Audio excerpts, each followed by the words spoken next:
Hello everyone, this is Defense Politics Asia, and this is the summary for the day of 464 for the 2nd of June. And let's start off with the Southern Front. At the Southern Front, there is no active combat and or active offensive operations in this area. But however, there is a Ukrainian Sukhoi 25 that is shot down over Zolota Balka, and this is you will say unusual because like I said, there is no offensive operations. There is shelling, artillery battles in this region, but to have what the hell to have the fighter attack aircraft getting shot down over this area means that the Ukrainians are actually doing some airstrikes, probably along the shores, and it got shot down by air defense. Because usually the aircraft when they are shot down over in this region is usually air defense, because from my observation, the Russians usually do not send their air-to-air fighters within this area here. So yeah, so that's the case. We shall continue to monitor. Maybe the Ukrainians are planning something, because you don't want to take such risk, to take out Russian assets, risking a very expensive aircraft.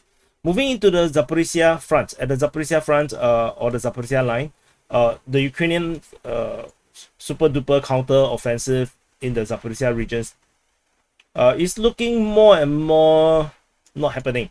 The shelling is being reported at Shebaki and Mala Tomashka.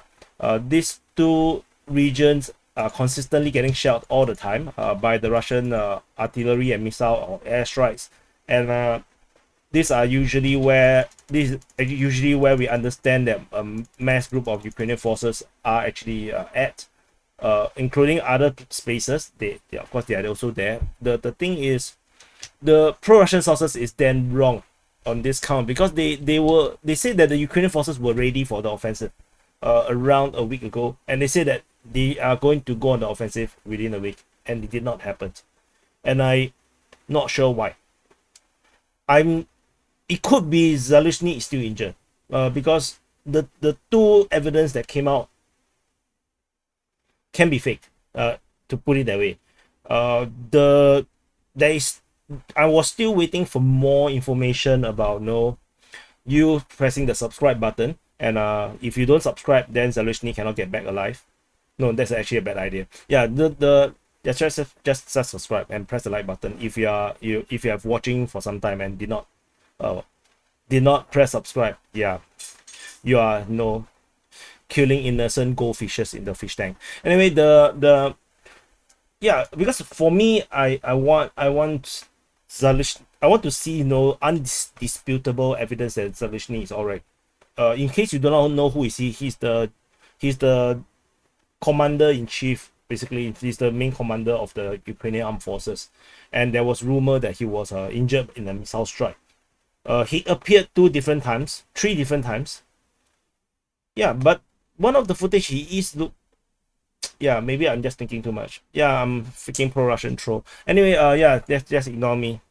I will just wait for further. Moving on, that's all from the Zaporizhzhia line. Moving into the Donetsk Front, there is shelling reported at Pelivka, as well as at Vodian.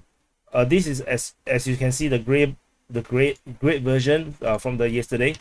So this means that the Russians continue to shell these regions here, and that also suggests that there's continued Ukrainian forces in this area that warrants all this attack. The information is coming from the Russian Defense Ministry of the shelling between these two regions. And moving on at Marinka, fighting continues to be really fierce at Marinka. It looks like the Chechen forces have a point to prove, as the Russian Defense Ministry reported the Bakhmut Special Forces unit continues their offensive in the Marinka direction, which is interesting because they totally omitted that motorized rifle infantry brigade. So, which means that now the fighting is led or even fought exclusively by the Bakhmut Special Force. And according to the Ukrainian Defense Ministry, they say that they repulsed, or at least they defended against 14 different attacks. in their 6 p.m. report. This is from the 6 a.m. report. The 6 p.m. report, they only mentioned 8. So since then, the Chechen forces attack another 6 times. So which means the attack in this area here on the western part and maybe in the northern part is extremely intense. And this is the number of attacks that is being reported by the Ukrainian Defense Ministry is markedly higher than it was, reported in maybe a few weeks ago. So it looks like this push is very, very serious from the Russian side, and they are very determined to capture the entire of Marinka. And I think this is going to, it's the middle finger to Wagner, to the Wagner forces, because there is some kind of a spat between the Chechens and the Wagner right now. I think the Chechens misread certain statements from Prigozhin, and they got very pissed off, and then they have a kind of not even verbal, but there's texture spat. I don't know. Yeah. Anyway, the Russian Defense Ministry reported shelling is actually the press center of the Yuk group of forces. Yuk, I went to search, it actually means south. So the southern group of forces reported that they used the flamethrower system against platoon stronghold near Marinka. So this flamethrower shelling might not actually be at Marinka itself. It might actually be in the rear position, maybe in these positions, or maybe in this position, or here, or here, or here. It could be, it's not really Marinka because they say near. So if it's at Marinka, I believe they will just say in Marinka. So moving on from Marinka, we go into the Avdiivka Front. At the Avdiivka Front, the Russian offensive continues after we didn't receive any information about fighting in this area yesterday. Fighting is being reported at Pervomaisky with some very interesting information coming from Deep State UA. Masyutivka, the pro-Ukrainian source, say that there is heavy fighting in Pervomaisky. However, Deep State UA added some weird information. He said that the Russians were about to storm the south of Pervomaisky. Then they did not appear. Then they started to wander between Pervomaisky and Nebelsky, which is actually here. So, which means that maybe they were projecting that the Russian forces is attacking in this direction, and end up they actually went this way. So, yeah, that could be the case. And moving on, we have fighting reported at Avdiivka. So the Russian Defense Ministry used a very vague sentence. They only say the most intensive action of the Yuk group of forces is conducted close to Avdiivka, and I believe it's likely to be from the southeast, from the direction of Yasinuvata, with the Russians attacking in this direction, most likely. And then there is also Masyutivka, the pro-Ukrainian source, reporting that there's fighting at the Kreminna region, this is Kreminna, and the Russians have captured it already. So they are probably pushing south, and there's probably fighting in this area here. And the press center of the Yuk group of forces actually says that the Ukrainian forces conducted reconnaissance in force. Basically, it's just an offensive operation, an assault operation against in the Avdiivka direction. So they did not again mention exactly where. I believe it might be around here, in this direction. Could be. I'm not sure. And then there is fighting reported northwest of Krasnohorivka, according to SITREP maps. They say that I think this is a Ukrainian attack. It's the wrong color. So the Ukrainians managed to capture a small part over here as they attack in this direction towards Krasnohorivka. And further up north, there was Remelin 21, the pro-Russian sources reported that the Russian forces is attacking towards Novokalinove. They say that they have crossed the railway road and take up positions on the other side. And if you look at the railway road, it's actually here. This is the railway road. So it's probably still in this no man's zone, or this mixed territory where the Russians are attacking towards. It is locations that we have mentioned previously by I'm not sure which report, maybe SITREP maps or Raiba, I'm not sure, that we have mapped this. So it didn't really change our mapping. And yeah, fighting is still ongoing. The Ukrainians, if you have followed other reports that I've mentioned, Ukrainian forces have been reinforcing Karamik and Novokalinove, and they have done their own offensive to try to push the Russians back. And this is actually quite a stronghold. And so we have all these fighting reports. Then we have the Ukrainian Defense Ministry saying that the enemy did not conduct offensive operation in the Avdiivka direction. I'm so confused. So yeah, so this is the Ukrainian Defense Ministry saying that there is no offensive operations by the Russians, and everything, all this information is fake. Yeah, if you want to believe the Ukrainian Defense Ministry. And yeah, so if you are pro-Ukrainian, I think you must be very confused right now. Who do you want to believe? Mario Shinikov, Deep State UA, or the Ukrainian Defense Ministry? Because I already know you don't believe in the Russians, so no, it doesn't matter. Yeah. And moving on, we have nothing at the New York front as usual. There's nothing at the New York front. And moving on to the Bakhmut front. At the Bakhmut front, things is getting really quiet, and there is, however, fighting reported towards Ivanivsky. According to the Russian Defense Ministry's Telegram channel, the Yoke group of forces reported that they had destroyed 3 enemy pickup trucks and a dugout by their special forces. I'm not sure who are the special forces, but they said which is near, and the dugout is basically a trench near Krasnoye, which is actually Ivanivsky. So there is some kind of a Russian push. And this information is somewhat corroborated by the Ukrainian Defense Ministry. The Ukrainians say that the Russians conducted an offensive operation in the direction of Ivanivsky, but was not successful. Then the question will be, have you pressed the subscribe button? And also, what is the definition of success? If success means you must capture the entire settlement, then of course you will never get success, right? No, you will never get success until the entire settlement is captured. So this is not very genuine in a way how they describe. It's like you can put the entire Ukrainian army there, you wipe out the entire Ukrainian army of 100 over tanks, but the Russians still have not captured Ivanivsky, so the Russians are not successful. So you put it in that way, then in that sense, then yeah, the Russian war in Ukraine is shit, because they haven't conquered Ukraine, so the Russians are not successful. And so are you successful in pressing the like button? And moving on to the Siversk Front. At the Siversk Front, we have continued fighting at Spurny, reported by the Ukrainian Defense Ministry. And of course, it's always unsuccessful. And the Russians attacking Spurny, they are trying to storm and capture the entire of the settlement. And this is continued with the reporting from yesterday, where they captured the first houses within Spurny. And moving on, we have shelling reported at Serebrenka. This is reported by the Center Group of Forces. And so this is actually an airstrike, and they supposedly strike some stronghold, cluster of manpower, and artillery in these areas here. And that's all from the Siversk Front. Moving into the Kreminna Front. At the Kreminna Front, the Ukrainian launched a counteroffensive within the Serebrensk forestry as they tried to attack in 3 different attempts. But from the look of it, from the report, they said that the Ukrainian forces did not manage to contact with the Russian forces.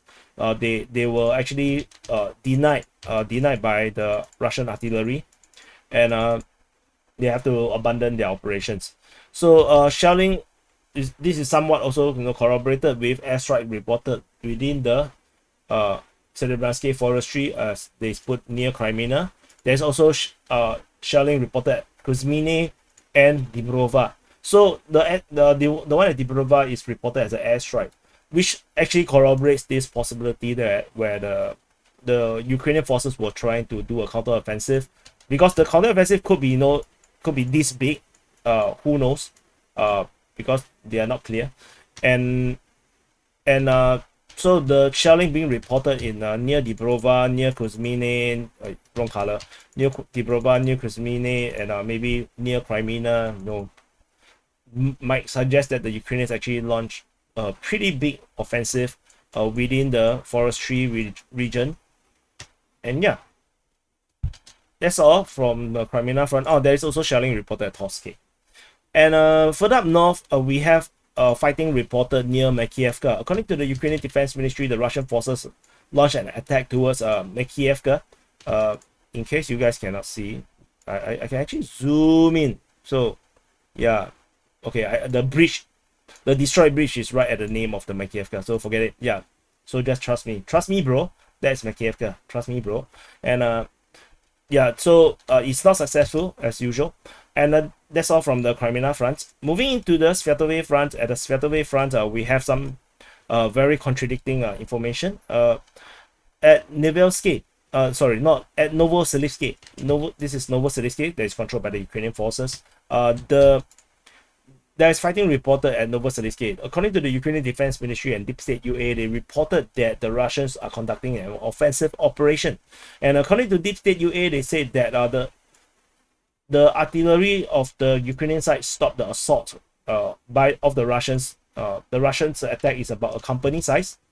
They say that the assault is about a company size, which is company is around maybe 100 around 100 soldiers. So they will try to attack.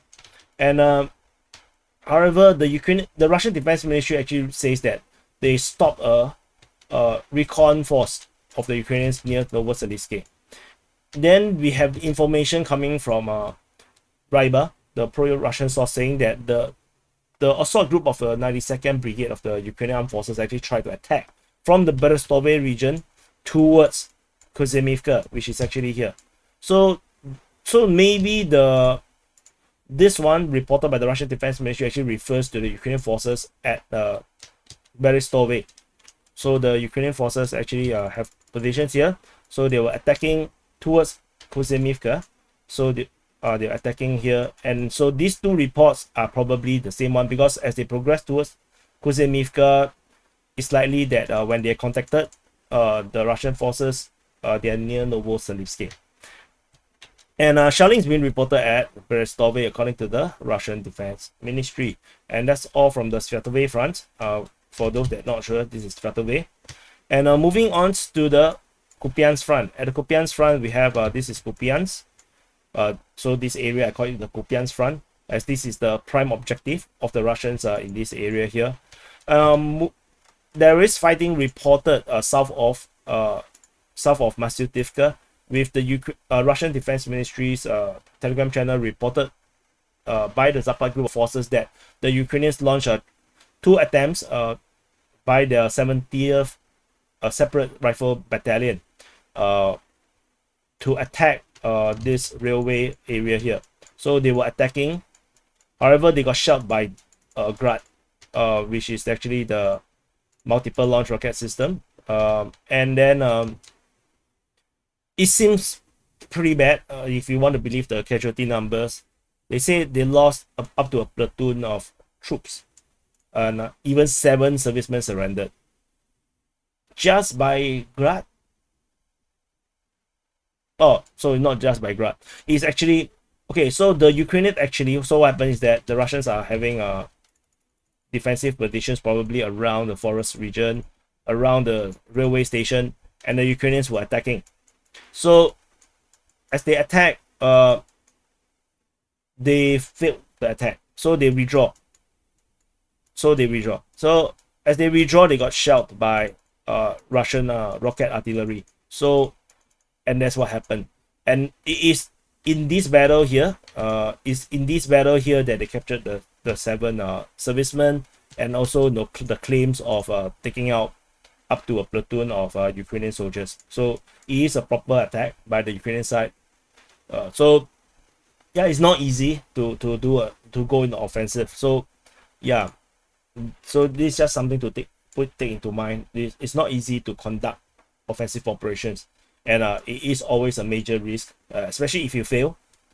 Even withdrawing actually can get you killed. Then we have shelling reported near Masyutivka. According to the Russian Defense Ministry, they say that they have shelled Ukrainian forces near Masyutivka. And I think the shelling is unlikely to be in this area here. So I believe that they are talking about here. I think they are talking about the western part of Masyutivka, where the Ukrainians, in my analysis, are attacking the Russian positions around here, and they got shelled by the Russian artillery. So that's all from the Kupyansk Front, and that's all from the summary for the day of 464 for the 2nd of June.